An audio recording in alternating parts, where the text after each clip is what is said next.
এবার press freedom ইন্ডেক্সে বাংলাদেশের অবস্থান ৩ ধাপ নেমেছে গত বছরের ঘটনাবলীর কারণে, জানালেন প্রধানমন্ত্রীর পলিসি ও স্ট্র্যাটেজি উপদেষ্টা জাহিদুর রহমান।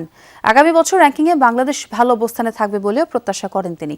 শনিবার বিকেলে প্রেস ইনস্টিটিউট বাংলাদেশে গণমাধ্যমে গুজব ও অপতথ্য নিয়ে এক সেমিনারে কথা বলেন তিনি। জাহিদুর রহমান বলেন, গত ১৫ বছরে আওয়ামী লীগের শাসন আমলে গণমাধ্যমের স্বাধীনতা ধ্বংস করে দেয়া হয়েছে।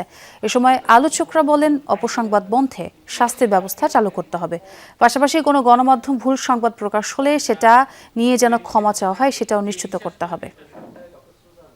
প্রেস ফ্রিডম ইন্ডেক্সে বাংলাদেশের ৩ ধাপ অবনতি হয়েছে। এটা আমাদের দোষ না, ফর গডস সেক, এটা গত বছরের ঘটনা। এবার পজিশনেরও খারাপ হয়েছে, পয়েন্টও কমেছে, এবং আপনারা জানেন কি কি কারণে এটা হতে পারে হয়েছে। এবার খুব খুশি নিয়ে বললাম, আমি আশা করি আগামীবারও আমরা খুশি নিয়ে কথা বলতে পারবো। ভবিষ্যতে বাংলাদেশের এই সূচকে উন্নতি হবে বলে আমি বিশ্বাস করি।